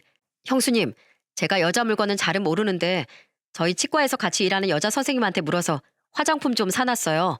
기초 화장품인데 무슨 연예인이 쓴다고 입소문이 나서 엄청 인기 있는 브랜드 제품이래요. 감사해요, 도련님. 나중에 우리 도련님하고 결혼할 여자가 누군지 몰라도 참 복받았네요. 이렇게 조카랑 형수를 잘 챙겨주는데 나중에 직접 결혼하고 자기 애 낳으면 가족에게 얼마나 잘해주시겠어요? 네, 그게 누군지 몰라도 저도 목이 빠지게 기다리고 있습니다. 신혼여행에서 허니문 베이비를 임신한 형과 형수님은 곧 아주 사랑스러운 조카를 출산했습니다. 형과 형수님을 반반씩 닮아 애가 어찌나 똘망똘망하게 생겼던지 조카만 생각하면 절로 콧노래가 날 만큼 좋았어요. 소위 말하는 조카 바보가 바로 저였죠. 막연히 결혼 생각은 있어도 이별의 아픔에 연애 생각은 전혀 없었는데 그런 조카를 보니 정말 이제 연애와 결혼을 하고 싶다는 생각이 스멀스멀 피어나더라고요. 그리고 조카가 태어난 지 1년이 훌쩍 지난 제 나이 39에 저는 드디어 인연을 만나게 됐습니다. 그렇게 고대하던 봄날이 찾아왔던 거죠. 성호 오빠, 여기야, 여기. 아우, 여기 맛집이라고 소문나서 줄이 엄청 기네. 나 20분이나 일찍 도착해서 미리 줄 서 있었다니까. 오빠 덜 기다리게 하려고. 나 너무 좋은 여자친구지? 저는 당시 나가던 독서 모임에서 수빈이를 만나 연인이 됐습니다. 수빈이는 주로 책을 번역하던 번역가로 웃는 모습이 참 예쁘고 지식도 많은 사람이었죠. 늘 저를 먼저 생각해주고 모든 사람에게 상냥한 모습이 참 예뻐 보이더라고요. 오빠, 여기 사진 좀 봐봐. 귀여워라. 아기 사진이네? 누구 아이야? 내 막내 여동생 아들이야. 내가 여동생만 둘이라고 말했었지? 바로 아래 동생은 아직 시집 안 갔는데 막내는 결혼을 좀 일찍 했거든. 걔가 이해 위로 딸도 하나 더 있긴 한데 난 유독 우리 현우가 너무너무 예쁘더라고. 남자인데도 진짜 너무 예쁘게 생기지 않았어? 그러게. 조카라고 듣고 보니까 수빈이 네 얼굴도 많이 닮은 것 같다. 그치? 그래서 내가 더 우리 막내 조카한테 정이 가나 봐. 또한 수빈이는 가족 사랑도 지극한 면모를 보였어요. 수빈이는 자신의 입으로 자신은 굉장히 화목한 가정에서 자랐다고 했죠. 반드시 그래야 하는 건 아니었지만 제가 그런 가정에서 자랐으니 장차 아내가 될 사람도 화목한 가정에서 자란 사람이었으면 하는 약간의 바람이 있었던 전 그런 부분도 굉장히 마음에 들었어요. 게다가 조카도 끔찍이 아끼는 모습이 저와 많이 닮은 사람이라고 생각했습니다. 그렇게 무수한 호감을 쌓아가며 저는 수빈이와 1년을 연애했어요. 그리고 마침내 우린 결혼을 약속하게 됐는데 제게 먼저 청혼을 한 사람은 바로 수빈이었죠. 오빠, 우리 이제 결혼하자. 나 이제 여자친구 말고 맨날 맨날 오빠 옆에서 챙겨줄 수 있는 아내 하고 싶어. 간간히 결혼에 대한 생각을 서로 주고받았으니 조만간 결혼할 것 같다는 생각을 하긴 했는데 먼저 청혼을 받을 거라곤 전혀 생각지 못했기에 적잖이 당황하기도 하고 그만큼 감동을 받기도 했어요. 수빈이는 얼떨떨해하는 제 손을 잡으며 이렇게 말했죠. 너무 감동받아서 우는 거 아니지? 성호 오빠, 앞으로 내가 정말 행복하게 만들어줄게. 오빠가 꿈꾸는 화목하고 행복한 가정, 그 중심에 내가 있을게. 우리 아이도 아들 하나 딸 하나 낳아서 서로 좋은 아내이자 남편, 그리고 좋은 부모가 돼서 살자. 내 청혼 받아줄 거지? 당연하지. 고마워, 수빈아. 나야말로 수빈이 너 꼭 세상에서 가장 행복한 여자로 만들어줄게. 우리 꼭 행복하게 잘 살자. 참 강단있고 당찬 여자란 생각이 들어 든든함마저 느껴졌습니다. 그렇게 저는 나이 40에 결혼 준비를 시작하게 됐어요. 드디어 저도 부모님과 형처럼 좋은 가정을 꾸릴 수 있겠구나 싶어 마음이 엄청나게 들떴죠. 당시 저는 그동안 모은 돈과 대출을 합해 제 치과도 막 개원했을 때라 이게 바로 격경사구나 싶더라고요. 양가의 양해를 구한 후 우린 예식장부터 잡았습니다. 좋은 날짜 미리미리 예약이 찬다는 이야기를 들어서요. 그 뒤 제일 먼저 한 일이 바로 저희 집에 인사를 드리는 일이었죠. 안녕하세요, 어머님, 아버님. 이수빈이라고 합니다. 부족하지만 예쁜 며느리가 되려고 많이 노력할게요. 아이고, 똑똑한 아가씨가 말도 어쩜 이렇게 예쁘게 핥고 나도 우리 양반도 이제 아무런 여한이 없어. 죽기 전에 우리 작은 아들이 결혼을 할까 싶었는데 이렇게 예쁘고 참한 아가씨를 며느리감으로 데려왔으니 말이야. 이제 우리 둘째도 장가가고 손주들도 낳다 보면 명절에 집안이 더 북적북적해지겠구만. 저희 부모님은 예비 아내가 된 수빈이를 보며 기쁨을 감추지 못하셨습니다. 내심 제 흉터에 대한 죄책감을 아직도 가지고 계시던 두 분은 그 흉터 때문에 제가 결혼을 하지 못한다고 생각해 많이 마음 아파하셨거든요. 그래, 신혼집은 어떻게 할 생각이니? 저랑 수빈이 돈하고 대출 조금 껴서 아파트 전세로 얻으려고요. 제가 개원하느라 모은 돈을 많이 썼어가지고 집을 사기엔 여유가 좀 없어서요. 그래, 내가 많이 못해줘도 네 형 결혼할 때 해줬던 것만큼은 꼭 도와주마. 괜찮아요, 아버지. 저희 힘으로도 충분해요. 그래도 그냥 봐도 그게 부모 마음이야. 자식이 결혼하는데 전 재산을 통째로 준다고 한들 뭐가 아깝겠니? 수빈아, 부디 우리 아들이랑 더도 말고 덜도 말고 행복하게만 살아다오. 네, 아버님. 제가 책임지고 아버님, 어머님 작은 아들 꼭 행복하게 만들어 드릴게요. 우리 둘째 며느리가 아주 듬직하구나. 부모님은 예비 아내를 굉장히 마음에 들어 하셨어요. 그만큼 저 또한 예비 처가에 꼭 잘 보이고 싶었죠. 저희 집에 인사드린 그 다음 주 주말, 저는 예비 처가에 첫 인사를 가게 됐습니다. 제일 좋은 정장과 넥타이를 꺼내 번듯하게 차려입고 과일과 소고기를 양손 무겁게 들고 가는데 쿵쾅대는 제 심장이 통 진정되질 않더라고요. 그땐 그게 그저 떨려서인 줄 알았는데 나중에 생각해보니 그건 곧 제 인생에 들이닥칠 두 번째 고난을 예고하는 신호였던 것 같아요. 네, 바로 그날이 인사말에 언급했던 제 인생의 두 번째 고난이 닥쳐온 날이었어요. 아이고, 우리 마사위가 드디어 도착했구만. 뭘 이렇게 잔뜩 사왔어? 어서 들어와 강서방. 아유, 벌써 강서방이라니 내가 너무 주책인 장모인가? 아닙니다, 장모님.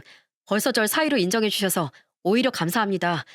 저도 편하게 두 분을 장인어른 장모님이라고 부르겠습니다. 그럼 저희도 형부라고 부를게요. 반가워요, 형부. 전 언니 첫째 동생이고 얘는 막내 동생이에요.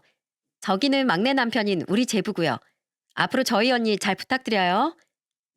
그 전주에 저희 형은 일이 있어서 제 예비 아내를 보러 오지 못했는데 예비 처가에 가니 모든 식구들이 다 모여 있더군요.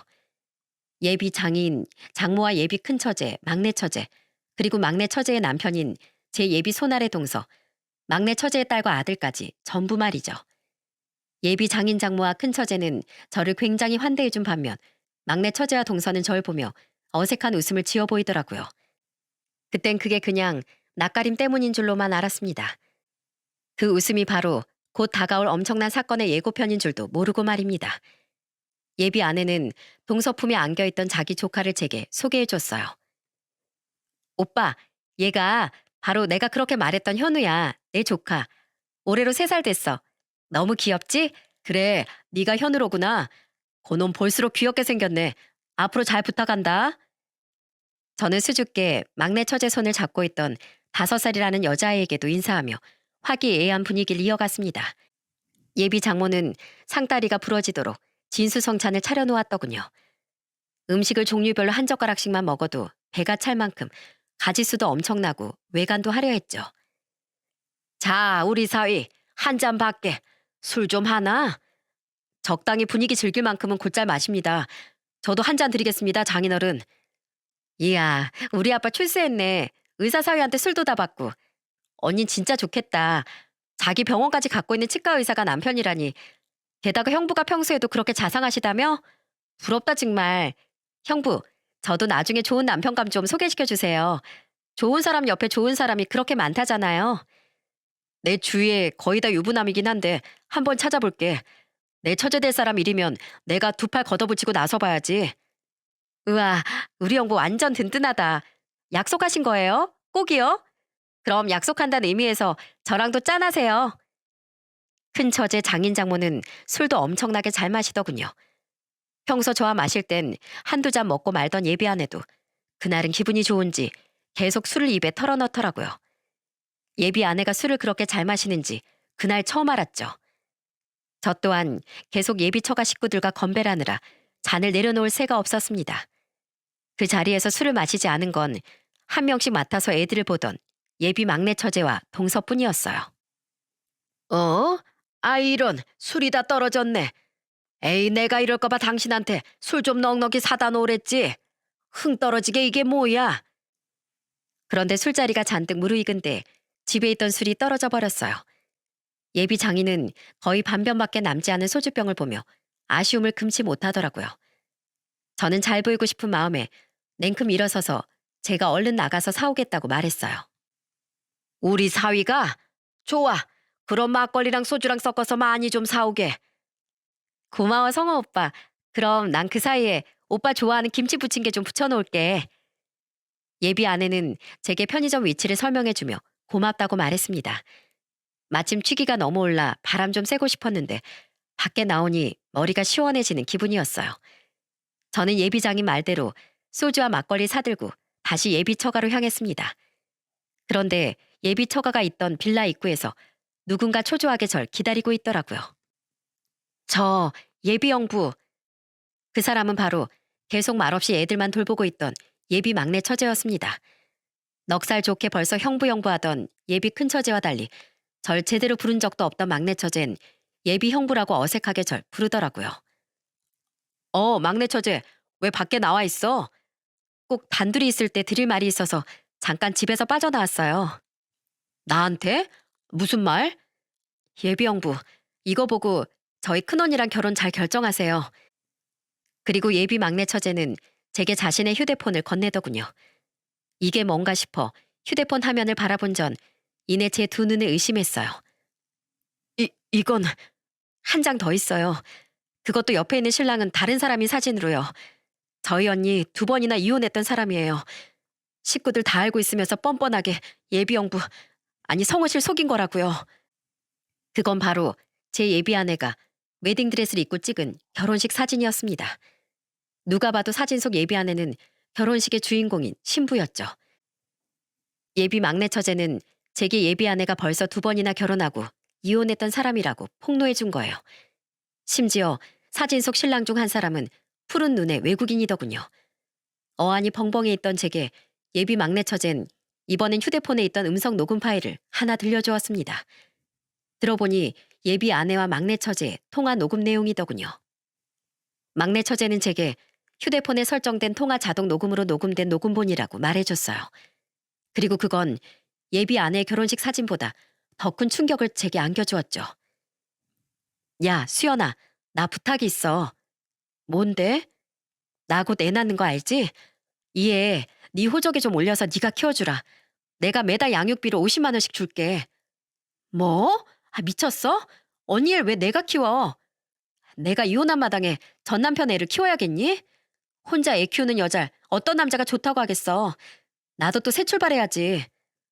2번이나 이혼한 마당에 또 새 출발을 한다고? 그것도 애는 나한테 맡기고? 언니 진짜 양심 없다. 애를 생각해서라도 그러면 안 되지. 어차피 넌 이미 딸 하나 키우고 있잖아. 윤서방도 애 좋아하고 하나 키우나 둘 키우나 뭐가 달라. 의사가 성별은 아들이래. 너 이제 애 갖기도 힘든 몸이라며. 결혼 전 소원대로 딸 하나 아들 하나 키우면 딱 좋잖아. 네가 못 키워준다고 하면 나 애 낳자마자 고아원에 버려버릴 거야. 큰언니. 그러니까 네가 꼭 키워줄 거지? 난 그렇게 알고 전화 끊는다. 이름은 미리 정해뒀어. 현우야. 우리 현우 나오면 앞으로 잘 부탁해. 여러분, 눈치채셨나요?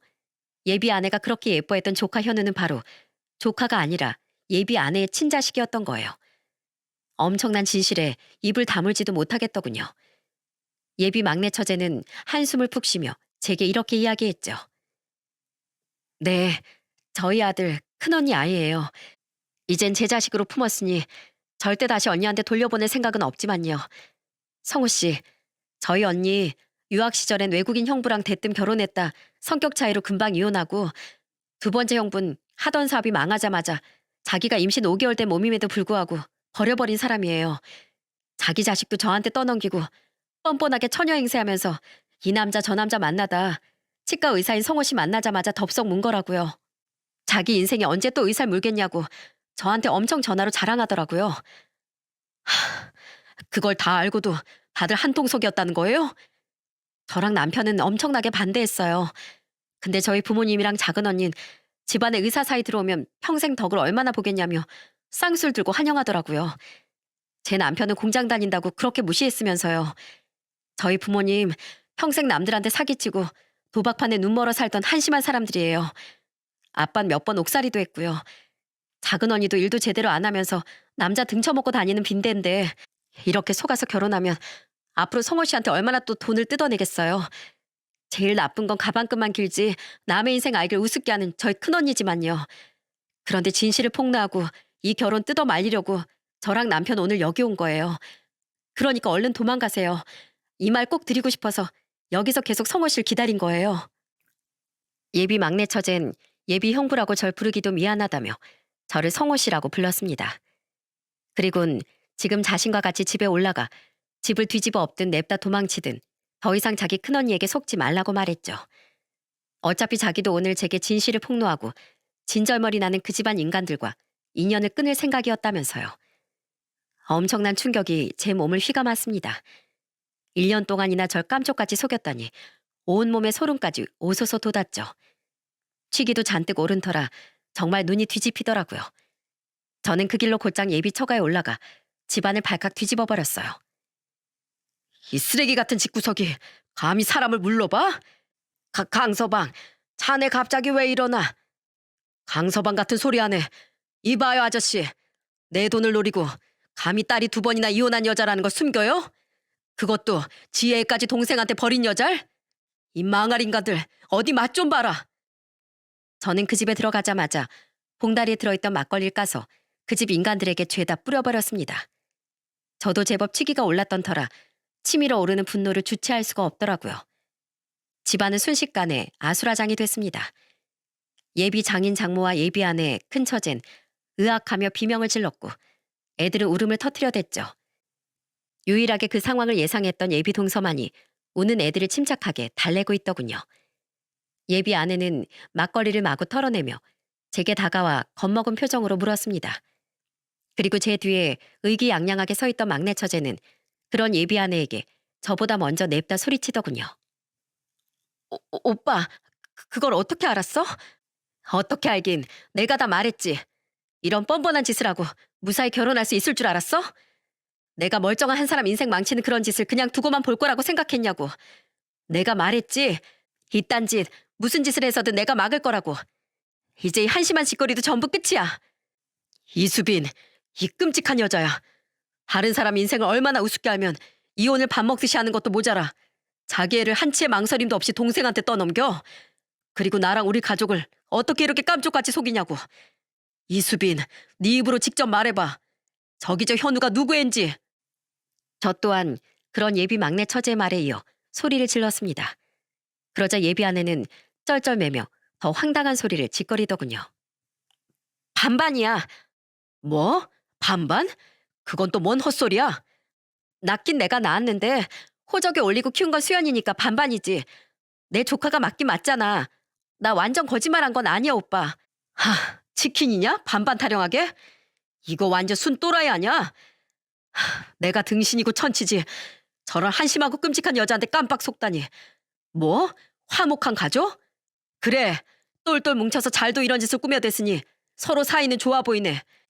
어디 사기꾼의 전과자인 네 부모들이랑 꽃뱀 동생이랑 같이 오순도순 평생 잘 살아봐. 난 이 범죄자 집단에서 빠질 테니까. 바로 조금 전까지만 해도 천사처럼 보이던 예비 아내와 처가 식구들의 얼굴이 이젠 흉측한 악마처럼 느껴졌습니다. 이젠 끝이라는 제 말에 예비 아내는 순식간에 악마 같은 표정으로 돌변하더군요. 그리곤 제 옆에 서 있던 자기 막내 동생에게 달려들더라고요. 저는 얼른 예비 막내 처제 앞을 막아섰는데 그와 동시에 예비 아내를 냅다 바닥으로 밀어버린 사람은 바로 쭉 말이 없던 처제의 남편, 제 예비 동서였습니다. 예비 동서는 호랑이 같은 표정으로 놀란 예비 아내와 처가 식구들에게 호통을 쳤어요. 감히 누구 아내한테 달려들어? 이 거지 같은 집구석 인간들 아주 지긋지긋하다 지긋지긋해.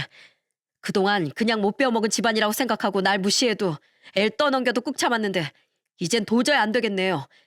이번 일로 아주 질릴 대로 질려버렸다고요. 전 이제 이 집 사위 안 합니다. 여보, 애들 데리고 이만 가자. 알겠어. 마지막으로 할 말만 다 하고. 엄마 아빠 그리고 언니들 제발 인생 똑바로 좀 살아. 가족이라고 말하기도 창피한 당신들 이젠 나도 버려버릴 거야. 큰언니 애 보고 싶다고 나한테 연락하기만 해봐. 어차피 나 언니한테 그 50만 원도 한 번도 받은 적 없는 거 알지? 우리 현우 내 애야. 어차피 언니 애 데려갈 생각도 없잖아. 만약 애 핑계로 연락하면 그땐 나 법적으로 조치할 거야. 알았으면 2번 다시 연락하지 마. 그렇게 제 인생을 구해준 예비 막내 처제 부부는 놀라서 엉엉 울던 애들을 데리고 나가버렸습니다. 저 또한 남은 그 집 인간들을 한 번 더 노려본 뒤 그 뒤를 따르려고 했는데 예비 아내라고 이젠 부르기도 싫은 그 여자가 제 팔을 붙잡더라고요. 그리곤 뻔뻔한 낯짝으로 이렇게 말했죠. 성우 오빠, 정말 이럴 거야? 그래, 내가 거짓말 좀 했어. 나도 내 인생 살아야 하니까. 이혼 2번 하고 애까지 있다고 하면 세상 어느 남자가 날 만나줬겠어? 오빠도 마찬가지잖아. 솔직히 오빠도 내가 조건 어느 정도 본 거 알고 있지 않아? 조건이 좋지 않고서야 내가 미쳤다고 오빠처럼 얼굴 흉측한 사람을 만났겠어. 내가 우리 집 식구들한테 돈 떼먹힐 일 없게 할 테니까 그냥 나랑 결혼하자. 어? 나 아니면 이 나이에 그 얼굴로 오빠가 여자를 또 어떻게 만날 건데? 오빠 결혼하고 싶다며. 세상 여자들이 다 너처럼 속물인 줄 아냐? 그리고 내가 비록 얼굴에 흉은 있어도 이수빈 네 실체보단 덜 흉측하고 끔찍해. 너 같은 거랑 결혼하느니 머리 깎고 중이 되든가 성당 신부가 되든가 할 거야. 이건 놔. 더러우니까. 저는 그 여자의 팔을 쳐내곤 현관문을 쾅 닫고 나와버렸습니다. 사간 선물 중 이미 소고기는 다 먹어버렸으니 바구니에 남은 과일이라도 챙겨들고 말이죠. 그 귀하고 비싼 과일이 그 집 식구들 입에 한 입이라도 더 들어가는 꼴은 절대 보기 싫었거든요. 택시를 타고 집에 오니 저희 부모님께서 기대에 찬 눈빛으로 절 맞아주시더군요. 인사 잘 드리고 왔어? 근데 너 표정이 왜 그러니? 그러게, 네 엄마 말대로 낯빛이 너무 안 좋구나. 손에 그건 뭐야? 그건 왜 도로 들고 왔어? 그게요? 아들 장가 보낸다고 그렇게 기뻐하시던 부모님께 그 여자의 실체를 이야기하려니 선뜻 입이 떨어지지 않았습니다. 그리고 제가 입을 떼기도 전에 뭔가 잘못된 걸 눈치챈 부모님은 우선 절 안아주시더라고요. 죄송해요, 어머니 아버지. 제가 너무 멍청했어요. 그 품이 어찌나 따뜻하던지 나이 마음 먹고 처량하게 눈물이 나더라고요. 그렇게 눈물을 흘리며 그날 있던 일을 전부 털어놓으니 부모님은 많이 속상해하면서도 제 등을 연신 두드려 주셨죠. 그래도 그 아가씨가 참 고맙구나. 지옥문 앞에서 귀인을 만났으니 얼마나 다행이냐. 그래, 더러운 걸 더 보기 전에 구사일생했으니 네 아버지 말처럼 긍정적으로 생각하자꾸나. 많이 상처받았지 우리 아들. 살다 보면 금방 잊혀질 거야. 아주 좋은 일이 오려고 네가 이런 큰 액땜을 했나 보다. 그런 부모님의 말씀이 한결 위로가 되었습니다. 나중에 제 이야기를 들은 형은 그 집구석 인간들 절대 가만 안 두겠다며 길길이 날뛰었어요. 형이 괜한 법적인 일에 휘말릴까 걱정돼 그런 형을 말리느라 큰 진땀을 뺐죠. 저는 잡아놓은 예식장을 취소하고 그 여자에게 파혼 책임 사유를 물어 위자료 청구 소송을 걸었습니다. 선임한 변호사님이 날린 예식장 계약금과 더불어 충분히 정신적 피해 보상을 받을 수 있는 경우라고 말해주었거든요. 그리고 제게 모든 이야기를 전부 들은 독서 모임 회원들은 난리가 났습니다. 세상에, 믿기지가 않네. 그러니까 세상 교양 있는 척은 다 하더니 그런 음험한 인간이었단 말이야? 일 잘하면 뭐해. 사람이 먼저 돼야지. 거짓말 투성인 사람이랑 무서워서 무슨 일을 같이 하겠어? 저희 모임엔 그 여자와 같은 출판 업계에서 꽤 이름난 분도 계셨습니다. 그분을 신뢰할 수 없는 인간은 어깨에 발도 못 붙이게 해야 한다며 출판 업계 소문을 쫙 퍼뜨려 버리셨죠. 저와 파혼한 일로 모임엔 나오지도 못하던 그 여잔 제게 전화를 걸어 패악을 부리더라고요. 오빠, 진짜 이렇게 치사하게 굴래? 오빠 때문에 나 일도 죄다 뚝 끊기게 생겼잖아. 일은 고사하고 내 정체를 그렇게 까발려버리면 앞으로 내 인생 어쩌라고. 내가 없는 말 하고 다녔냐? 그리고 정체 안 들키면 뭐? 또 엄한 남자 속이고 낚아채서 결혼하려고? 꿈깨 이 사기꾼아. 소송 문제 때문에 번호 차단 안 하고 가만뒀더니 넌 더는 안 되겠다. 당장 네 번호 차단할 거니까 앞으로 나랑 대화할 일 있으면 변호사 통해서만 해. 알았어? 끊어. 정말 답도 없는 인간이었습니다. 이런 추악한 민낯을 눈치채지 못했던 제 자신이 정말 싫어졌죠. 몇 개월 뒤 저는 소송에서 승소해 그 여자에게 1,000만 원이란 위자료를 받아낼 수 있었어요. 그리고 저는 그 돈을 제 인생을 구해준 과거의 예비 막내 처제 수연 씨를 만나 전부 건네주었습니다. 사건이 있던 날 도움 필요한 일 있으면 연락하라며 수연 씨가 제게 미리 자기 연락처를 알려줬었거든요. 고마워요, 수연 씨. 그때 수연 씨가 아니었다면 진짜 제 인생 크게 꼬일 뻔했어요. 이건 적지만 제 보답입니다. 아니에요. 저 이런 걸 바라고 그런 일을 한 게 아니에요. 오히려 저야말로 그날을 계기로 꼴보기 싫은 친정 식구들 전부 끊어내버려서 속이 다 후련했어요. 너무 착해서 계속 참아준 제 남편을 위해서도 빨리 그렇게 했어야 했는데 말이에요. 그냥 받아주세요. 그래야 제 마음이 편해요. 이 위자료도 수연 씨가 제게 진실을 알려주지 않았다면 어차피 받지 못할 돈이었어요. 자기 자식도 아닌 아들을 진심으로 위하고 키워주는 수연 씨와 수연 씨 남편의 행복을 늘 응원하겠습니다. 꼭 행복하게 사세요. 감사해요. 성우 씨도요. 저희 큰언니 같은 여잔 빨리 있고 꼭 행복해지세요. 저랑 남편도 항상 응원하면서 살게요. 수연 씨에게 보답하는 일을 마지막으로 저는 완전히 그 여자와의 관계를 정리할 수 있었습니다. 그 뒤 저는 열심히 치과 대출금을 갚고 돈 버는 일에만 몰두하며 마음을 추슬렀어요. 진심으로 환자들을 대하다 보니 나름 그 동네 친절하고 바가지 없는 치과라고 소문이 나서 파혼한 지 3년이 지난 지금은 대출금도 거의 갚고 치과도 안정적으로 자리 잡았죠. 그리고 1년 전 저는 독서 모임을 하다 출판 업계에서 일한다던 그분께 그 여자의 소식을 전해 들었어요. 이수빈 그 여자 그새 다른 남자랑 결혼했었다네. 정말요? 대단하네요 그 여자도. 어떤 불쌍한 남자가 희생양이 됐대요. 나도 건너 건너 들은 거라 잘은 모르는데 불쌍한 남자가 아니라 대단한 사기꾼이랑 결혼했었대. 사기꾼이요? 어, 그 남자가 여의도에서 제법 돈 좀 버는 자산관리사였다나 봐. 어디서 만난지 몰라도 돈 잘 버는 남자니 그 여자가 자기 정체 숨기고 덥석 문 거겠지 뭐. 근데 알고 보니까 결혼한 남자가 고객들 돈을 뒤로 야금야금 빼돌리는 놈이었던 거야. 그게 회사에 딱 걸리자마자 그 거금을 들고 냅다 잠적해버렸대. 근데 더 대박인 건 그 짧은 기간 사이 몇 배로 불려준다고 그놈이 자기 아내랑 자기 처가 식구들한테까지 돈을 다 뜯어냈었나 봐. 그 여자 식구들은 좋다고 빚까지 내서 사이 믿고 투자했고 그놈이 그것도 전부 들고 잠적해버린 거야. 경찰이 수배 중이긴 한데 여태 안 잡혔다는 걸 보면 거의 못 찾는 돈이라고 봐야지 뭐. 그것 때문에 대출금 못 갚아서 살던 집도 팔고 방 하나 거실 하나짜리 낡은 빌라에 내 식구가 우겨 살고 있대. 나 아는 지인의 지인한테 전화해서 자기 사정 줄줄 읊으면서 제발 일 좀 달라고 사정했다고 하더라고. 근데 뭐 일을 동정심으로 살 수 있나? 헛수고였지. 그 이야기를 듣고 며칠 뒤 놀랍게도 제 치과로 그 여자가 찾아왔더군요. 그리고 환자들이 보는 것도 아랑곳하지 않고 엉엉 울며 제게 매달리더라고요. 성호 오빠, 내 인생 망했어. 나 이 나이에 주방에서 설거지해. 오빠 때문에 내 인생 이렇게 꼬인 거잖아. 그럼 책임도 져야지.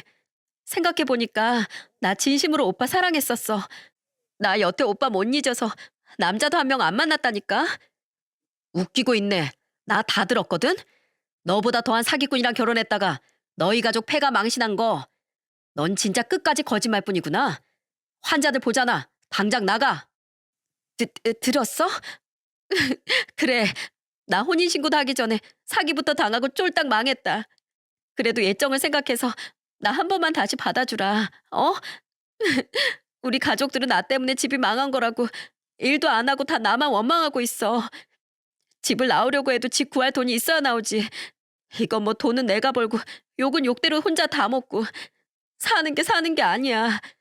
지금 신용불량자 상태라서 대출도 안 되고. 나 받아주기 싫으면 돈이라도 빌려주라. 어? 치과에 환자도 많네. 돈 좀 벌었을 거 아니야. 미쳤냐? 너 줄 돈으로 차라리 기부를 한 번 더 하지. 빨리 나가. 환자분들한테 피해 가잖아.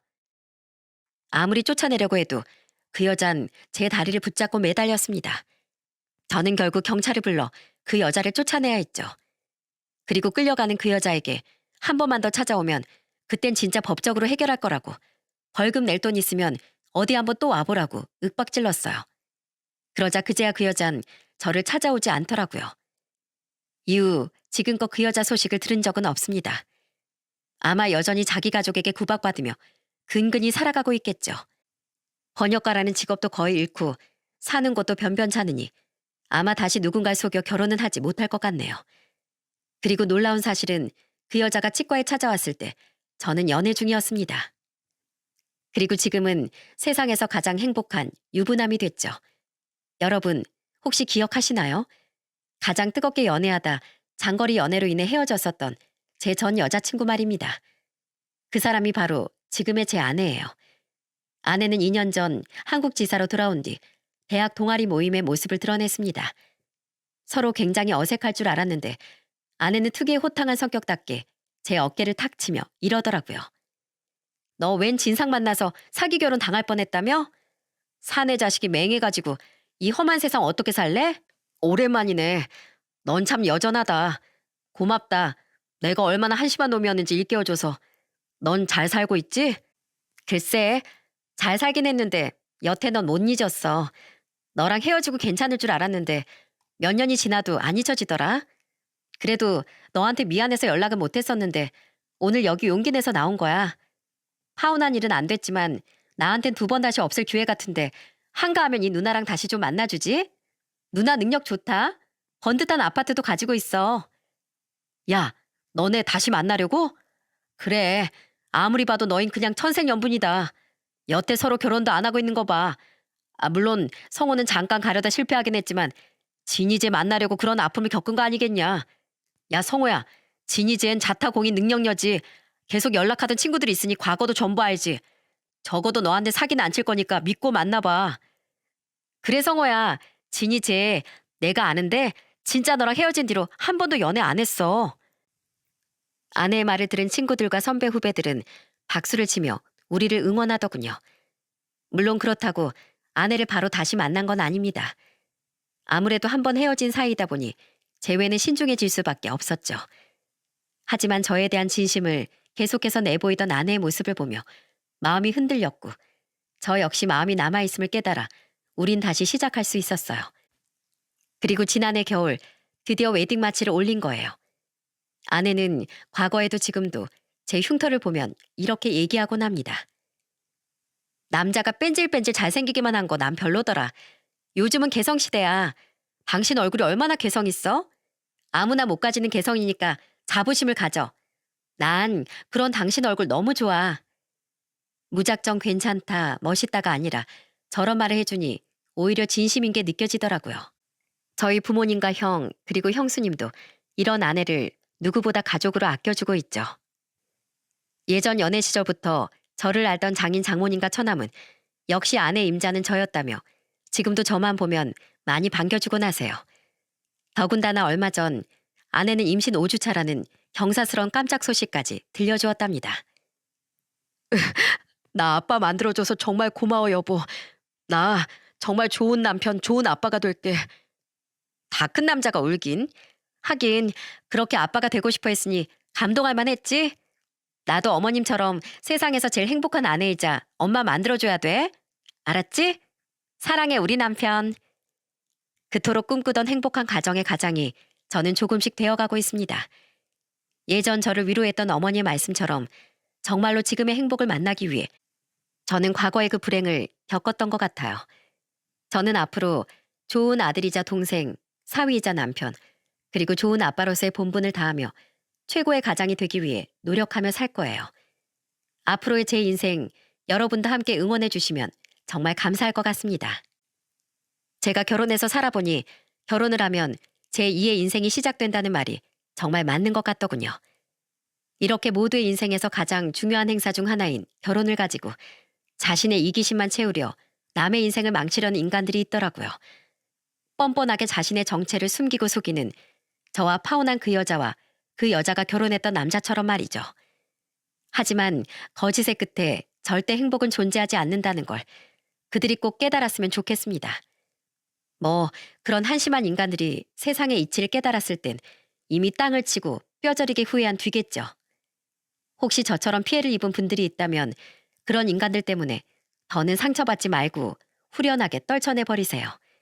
어차피 그들은 언젠가 세상의 보복을 받게 되어 있으니까요. 우린 뒤도 돌아보지 말고 불행했던 만큼의 더 큰 행복을 찾아 힘찬 발걸음을 내딛자고요. 세상 모든 분들의 행복을 응원하며 이만 제 사연을 마치겠습니다. 감사합니다.